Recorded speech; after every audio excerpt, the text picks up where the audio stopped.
Hello everyone and welcome to my review of The Shadows Between Us by Tricia Levenseller. I had so many thoughts about this, I dug out my microphone, tried to get my Filmora to work and decided to ditch that, and now I'm using Audacity for the first time. So that should tell you how many thoughts I have about this and how strong they are. For those of you who haven't picked up this book before, it is about a woman who schemes to get close to this king that has shadow powers, and she's trying to marry him so that way she can kill him off and become queen for herself. Now, I have some characters in a book that I've been rewriting that have a wicked queen and a shadow-wielding king, and I figured, oh, okay, I better see if this book is similar to mine. And thankfully, it wasn't, which was a relief, but this book was also an annoyance because of things I wish that they had explored, or things that they did do that they did not do well. So let's start off with the characters. Now, if I had to assume, I would say these characters have a lot of influence from the Your Throne / If Only I Was You Just for One Day webtoon. If you haven't seen that, that is about a really bright and airy, light magic wielding girl who is set to marry the prince, and a wicked woman is out to take her place and get everything that she wants. It's very reminiscent of that. And that particular story has so many betrayals and backstabbings, even in the first few chapters, that you're just like, whoa, this is a ride. And given that the back of The Shadow Between Us sort of sold it as being a similar sort of court intrigue kind of vibe, I thought it was going to be quite similar to that. So even though the characters I think have that influence and the plot I think was supposed to have that influence, it really doesn't reflect in the story. With the characters, your main character already in the first opening chapter has killed a man, and her justification for killing said man was that he fell in love with somebody else and was cheating on her, which, okay, righteous to have anger, but in today's world that would just be straight up murder. So the fact that that's already starting off our main character, and yet she's not really someone that kind of has that edgy, would kill anyone who crosses her vibe. It kind of feels like as though she played the middle of the lane too much in terms of whether or not she should have done that, how much of it was justified, and that sort of thing. They kind of have a family dynamic that I did really like to see, which was where her brighter, older sister, who she can't wait to get married off so that way she can start pursuing the king. She is just the father's golden child, and even without her there at the court, people are still talking about her. The father is still ignoring her, even on her day when she's supposed to be presented to the king. It's all about the sister, and all of the alternate marriage options were ones that were considering the sister. So when she had killed her first partner, the fact that he had paid attention to her and not her sister then was like a massive betrayal when then he fell for somebody else. So I thought that was all going to lead into the father's and the society's perception of the older sister coming crumbling down, and it was going to be revealed that it was actually the older sister that had a relationship with the younger sister, who's meant to be the wicked one. It was going to be her with her man, and as a result, then maybe her sister isn't the virtuous virgin with a upcoming glorious match.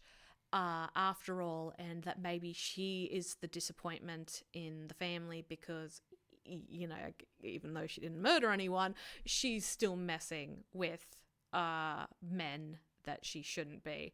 And I thought that was going to be great because the father's golden eggs with his two daughters, well, he ignored one, basically, let it fall out of the basket, and then the other one was going to just turn out to be a, you know, painted egg and not an actual golden goose like what he thought it was going to be. So I thought that was where they were going. And they didn't. Like with a lot of the plot points that were in this story, there was so much that just amounted to nothing. So with the father, he gets a little bit of a comeuppance in the fact that when he thinks that the wicked daughters, Alessandra, her chances have gone through the floor, he thinks that he's going to just do what he can to try to get a decent bride price for her, even if it's marrying her off below her station. And Alessandra, who knows how good she has it with the king, then tells him that, well, he's not going to get access to the treasury when she's queen, and that means the father's not going to get his bride price for his two daughters, and so all of his plotting and his scheming is now going to result in nothing. But he still had the bride price from the other daughter. So I wish that they had done the twist of like, oh, it was the sister all along, and now her fiance doesn't want to marry her, and now her reputation's been ruined because now she's pissed off the future queen of the country, and now no one wants to marry her, and now the father and the sister are both stuck together, and he's stuck looking after someone that is just ruined his reputation, not going to get him any money, and he should have paid attention to the other sister all along. But that didn't happen. With how this book was written as well, a lot of the characters did not have many emotional reactions, and even when they did, a lot of the time they did not seem normal. It did not seem like there was any foundation to some of the actions with the characters or what they were feeling. So, for example, anytime something happened to the main character, Alessandra, she didn't have a mental or emotional reaction to it until the very end, and it just seemed to pop out of nowhere, and it was only ever in relation to the man. If something got in her way, it was like, oh, kind of annoying, but not really an issue. I'll deal with it. And it was kind of like, okay. So there was no emotional weight, no emotional stakes. You would have side characters that would be her friends just because, oh, they liked her dresses, which is fair enough. Everyone needs a starting point. But she never really got to know them on a much deeper level. So the fact that then at the end she's like, oh, these are my best friends, it's like, really? In any other story, they felt like they could turn on her for anything at any moment. So that was disappointing. One of the women was looking for a partner because she's widowed, and the fact that she's restricted from looking for a partner because she has to go for her mourning period, it's just shed just shed the mourning period, like as if it's nothing, just because Alessandra's doing stuff that's like quite audacious, and therefore why not you? And it was just kind of like, oh yeah, you're right, I guess I could do that. And I was like, what? So eventually the main character, Alessandra, convinces this woman to try to pursue her kind of like steward, bodyguard sort of thing. And she hasn't spoken to this guy more than a thank you 2/3 of the way into the book. Like, just, oh, thanks for handing me that. That's the extent that she has talked to this bloke that she's going to recommend to her best friends. And I was just like, okay, you know nothing about this guy, and you, who has messed with all these guys, should know that not everyone is going to be a good bloke. And she knows nothing about him other than the fact that he's always looking at her friend. And that's it. That really, like, annoyed me because they're always like, oh, in this book, they're literally like, oh, I'm a sexually awakened woman and whatnot. We'll get into all that later. But one other character reaction that I just want to touch on is that things did not have build up. And actually, I can get into that in the plot section right now. So in the plot section, every single plot that was in this book amounted to nothing.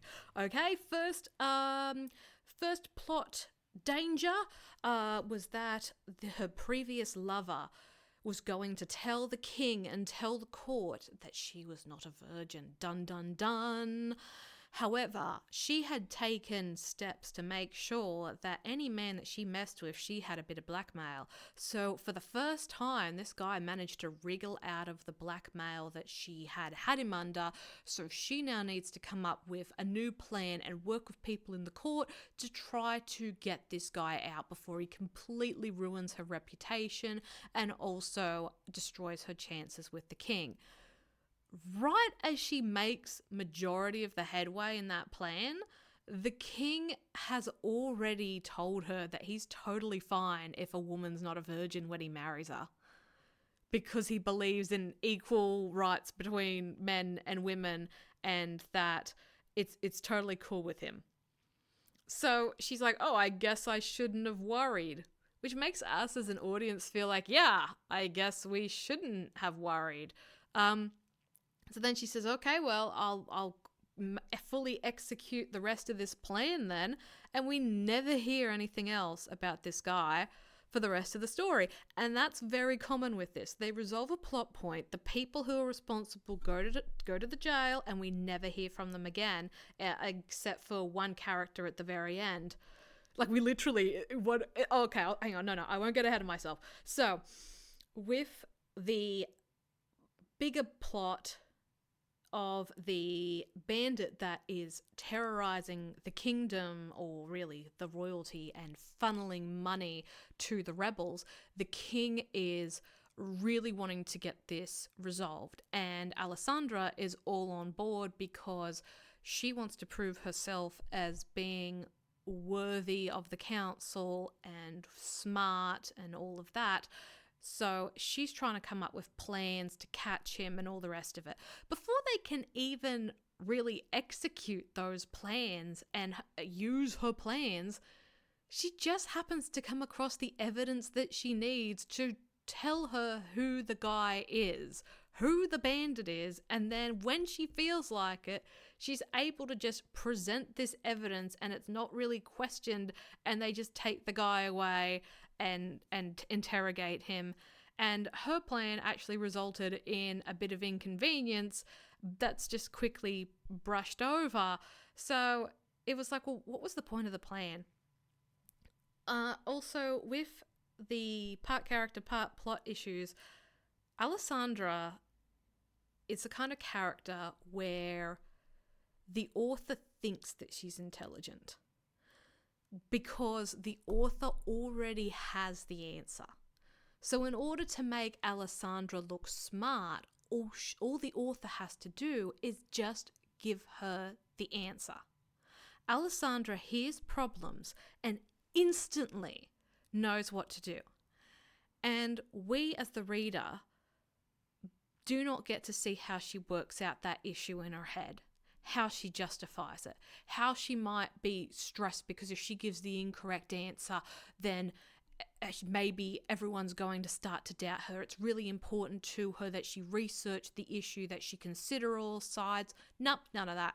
She just comes out straight with the answer for every issue that comes her way and has no problem with anything.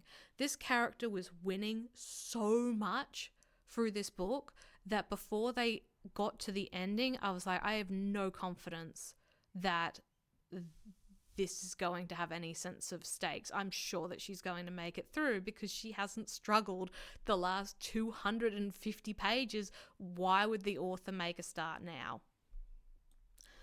With the biggest plot noose hanging around the main character's neck, which is the murder of her first lover, I had no doubt whatsoever that it was going to get dismissed. And I knew that 50 pages in, because this book reads like a TikTok checklist of all of the tropes that everybody likes or that everyone talks about. And I even knew what line would be used to dismiss it. That is insane that I knew how a book was going to end before the 50th page because of how much of a checklist it was coming out with. So with TikTok, there's a lot of like enemies to lovers, a lot of this sort of masculine alpha male type thing. And how dare you touch her, and who did this to you type blokes. But the setup for it's not good. It's like as if they have these moments and then between them he's like a generally sweet, if a bit boring guy. So I knew when this plot for the murder was going to get revealed, the guy would literally say, "Oh, well, you've saved me the trouble because I would have killed him myself." And he literally says that. He doesn't take out the, "Oh, I would have killed him myself." He says something like, "Oh, I would have taken care of it myself." But that was it. I was just like, what are you doing? There was even a moment in the book where the women are discussing all the men options in the castle and they're ranking them. Like what you would do with, "Oh, he's a 10, but he has a tail. What do you rank him now?" "Oh, he's like an 11. It was that. And this book is meant to be in a time of like kings and queens and titles and restrictions on women with marriage. And I can't imagine Anne Boleyn discussing with all of her friends, being like, "Oh yeah, what do you think of Henry? Oh, he's an 8, but..." Except that would have been more witty. Because we don't even know what rank, like what generation of king he is. We don't know if he's Kellyan, I think, whatever his name was. We don't know if he was like the 3rd. So it's like, it would have been funny if she'd been like, "Oh yeah, he should be a 3, but he's a 10. Maybe that would have been some little bit of humor, but it was literally just them bouncing back what makes them a 15. Oh, this characteristic makes them a 4. These are noble women. The entire book, everyone is talking like they're having a Twitter conversation or a Discord convo. It is not presented like people having a higher class, more polite, civilized conversation, except for a couple of men at the very beginning. And the main character gets to do and say whatever she wants. And even one of the concepts of the book is that you should find a man who lets you be yourself. Which would be fine if the main character wasn't so emotionally jabby. Let's put it that way. She ignores the bloke. She puts him down from time to time. She has a go at him, and he views that at the end as, "Oh, she challenged me." Which I highly doubt. If you've ever read Goddess Creation System, there was a great scene in which the main character thought so long as she stayed in the limelight of the story, she would be kept alive. So she challenged the men openly and was defiant and so on. And the men said, "Do you think that you're special? Do you think that you're the first one to try and do that? You're nothing. You do not get to talk to us that way." And they dragged her away and they killed her. And that was her first death in the Goddess Creation System. Because, yes, a lot of royal men, it's presumed, are used to having women do what they want, say what they want to hear in order to get their way. And one of the most famous women that didn't do that, being Anne Boleyn, she was able to voice her opinions with Henry, but that was only because the king was interested in her. And when he started hearing too often things he didn't want to hear, he started to resent the words coming out of her mouth. And she was still under the delusion that he saw her as an equal, and he didn't. He only ever saw her as an equal so long as she was telling him the things that he wanted to hear. And just one more thing I want to add. When the king laughs and says, literally laughs, at the fact that his civilian has murdered another civilian, a man no less, who in this country is meant to have more rights than the women, it is not set up. Yes, he has killed a couple of people in the story by this point, but all of the deaths that he has caused have been arguably justified. For example, there was a knight that had been perving on his naked fiancée in the lake while she bathed with and swam with the king. And as a result, someone was able to sneak up on them and almost kill them, or could have killed them. So to make his point that this is not on, yes, he killed the one that was the most outspoken and excusing of the behaviour and the gross negligence. That's fine. Not great, but it's fine. The next person he killed was an assassin. This king was not a bloodthirsty king. And in fact, even when he suspected everyone around him as having had something to do with his parents' death, he didn't go around killing people willy-nilly. He's been very careful, very particular about which direction he looks at and who he judges and who he keeps away from him. So the fact that he's laughing about the murder of a random citizen, it just seemed to come out of nowhere. No setup for that. I felt like that was purely a TikTok influence. And I've got nothing against TikTok, but I've read Ledge. If you know anything about that author's TikTok, you know exactly what Ledge is going to be, and it fulfills on every promise. And so you can't be mad, and she makes it work. Very happy with that. With The Shadows Between Us, it is kind of like, oh, so long as I do the checklist, I don't have to put in any work. And I don't have to make things make sense, and I don't have to do build-up. I just have to give the audience these moments, and they'll be happy. Well, I wasn't happy. And as a result, then when the final plot twist just came out, it was like, there was no build-up for this.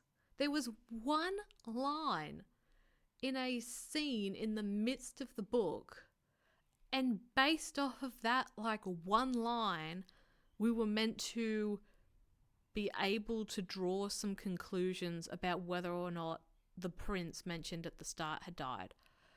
And the prince, whose father had apparently beaten him badly and left it to make it look like as though he had died by the side of the road. It was like, where did this come from? We've been hearing all about the king's mother, and yes, the king's mother was meant to be this nice, kind, great person, and everyone loved her, and especially the princes and so on.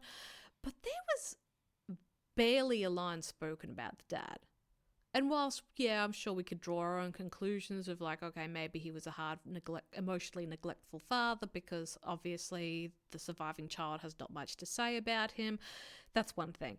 But to almost kill your child because he was a disappointment, it makes no sense. No sense. And this could have been so much more.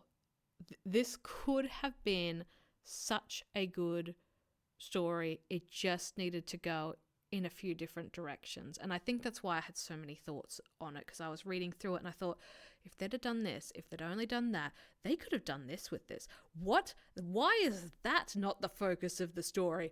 And so, in summary, I was ranking it a 4 out of 10 before when I was like 50 pages out of the ending. And having read the ending, I was like, this is so dumb. I'm going to make it a 3.5.